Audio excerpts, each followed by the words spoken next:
This week, the open sourcing of the Command & Conquer games has borne some fruit. We'll talk about it. Plus, what interesting upgrade did Steam just get? And we'll review the Steam hardware survey for March. All this and more today. That's right, it's Linux gaming and Steam Deck news time.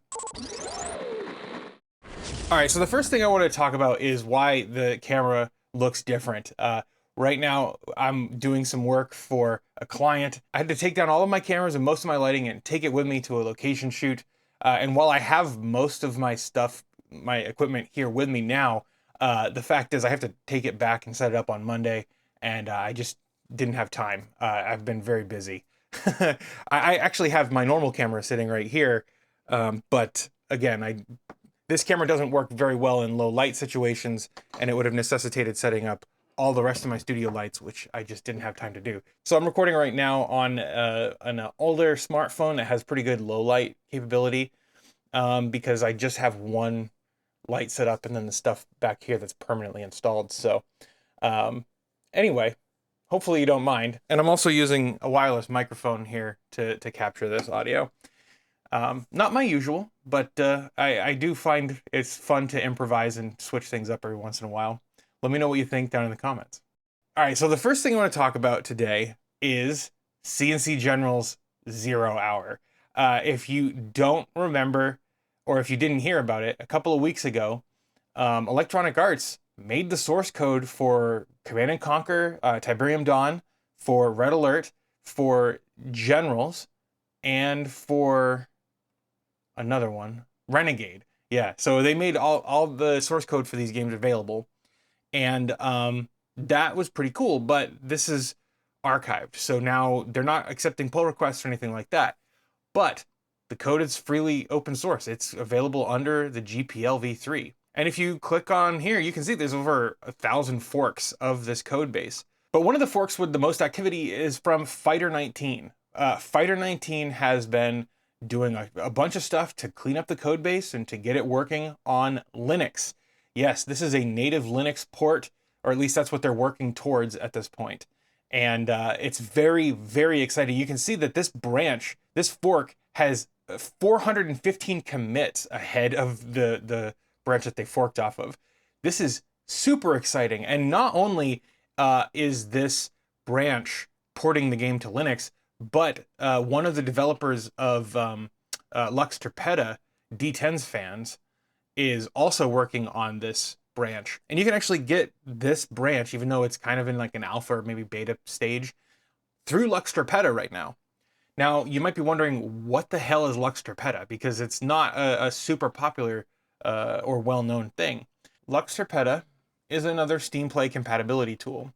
It basically lets you swap out your Windows games that you have on Steam with native Linux binaries for those games. For example, if you have something like Morrowind, you can use OpenWM. If you have a game like Jedi Knight Jedi Academy, you can run OpenJK. And it uses the game's assets that you download through Steam, but it replaces the binaries. It's super neat. You can run Duke Nukem 3D using one of the many flavors of the build engine alternatives that are out there. Doom as well, you can run many of the source ports that are available. But Luxtorpeda here lets you do that. It facilitates downloading the binaries and launching the game using the correct configuration for the game through Steam. And because EA made the code for Generals but not the art assets open source, well, that means you still need a copy of the game in order to utilize this code at all. Luxtorpeda has now included this build of C&C Generals 0 Hour. So if you have the game installed on your machine, you can use Luxtorpeda to install this build of the game and try it out. Now, again, this is still an alpha quality, so don't count on it too much to have a great time. They're still working on it, but if you have expertise, if you know C++ especially, then I'm sure they'll welcome help. This is really cool. Now, if you want to install Luxtorpeda, you're going to want to use something like ProtonUp-QT here. ProtonUp-QT is a utility that lets you manage the various Steam Play compatibility tools that are available on your system. So we're going to come down here. I'm going to click on App Image. We're going to download this app image real quick. All right, then we're going to go to ProtonUp-QT and we're going to launch it. You might actually need to make it executable. It might already be. No, we want it executable. And then we're going to double click on it and run ProtonUp-QT. And I believe you want to close Steam in order to actually do this. So let's go down here to add version, and we're going to select Luxtorpeda. And I'm going to select the latest version and hit install. There we go, we have Luxtorpeda installed. We're going to close that. And then let's start up Steam. Go over here, find Command and Conquer. So now if we go over here, we can click on properties, we can go to compatibility, we can check this box, and then if we scroll down, we should find Luxtorpeda here. Now I haven't tried this, so I don't know if this is going to work, but if we hit play, let's go ahead and do that. But now Luxtorpeda should show up, and look, it's downloading C&C Generals. That's super neat. Yes. So again, this is still beta, and this is the first time I've actually tried this, but boy howdy, does this make me very, very happy. Now, apparently this actually supports, 16:9 aspect ratios, which the original game does not. Yeah. Oh my God, this is so cool. It's not full screen either. Detail. Let's do 720p, I guess. Yeah, so let's go solo play real quick. Oh, hey, look at that. Yeah, so it's definitely not done.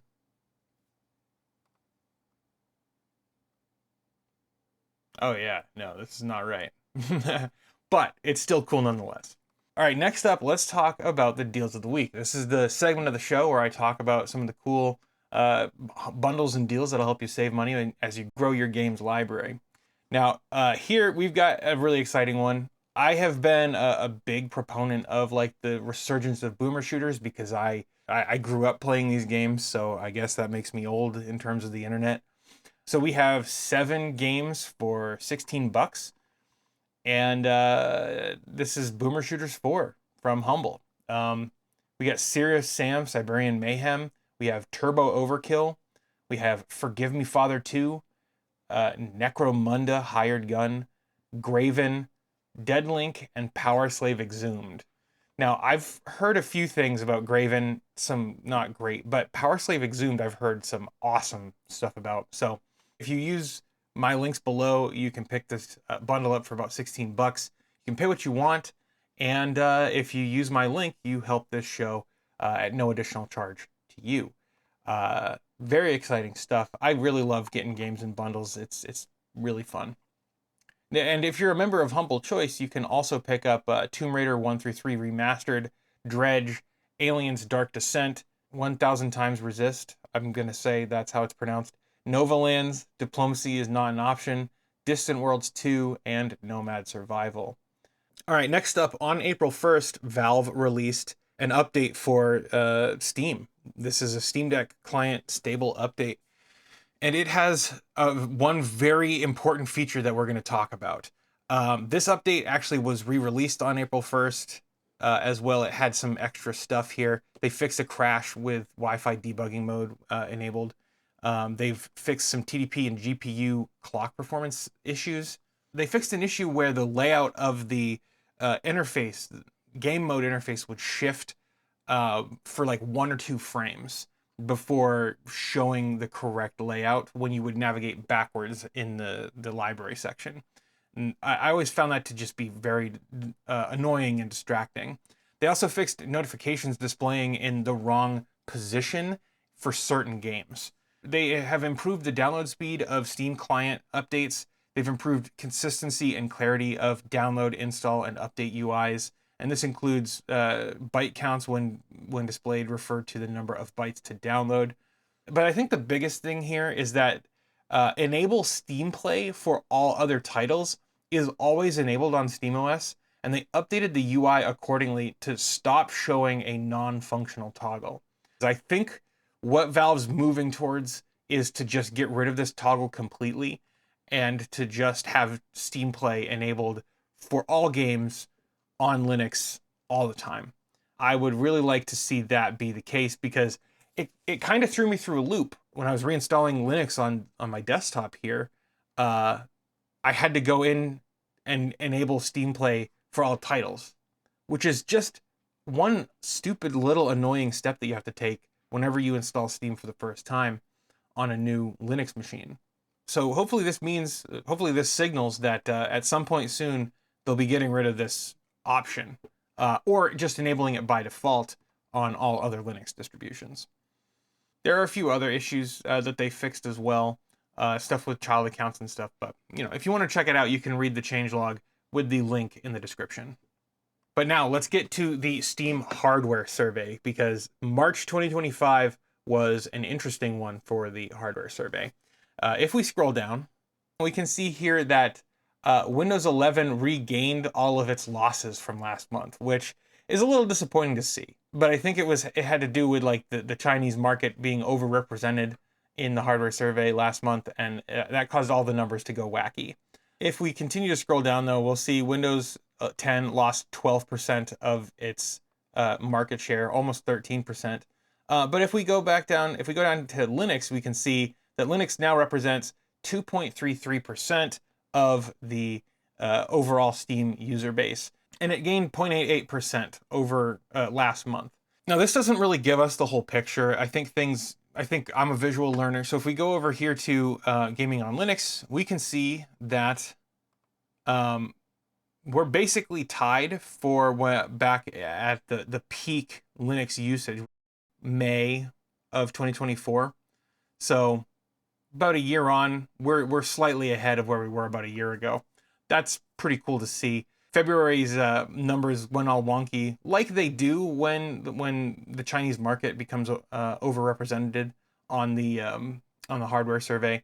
That's what these big dips are. There has been just consistent growth for the most part, and it seems to be picking up speed too. Like if you look at where the Steam Deck was released and the OLED was released, I'm curious to see what's going to happen when we get the Legion Go S with SteamOS. Is that going to make a material difference to these numbers?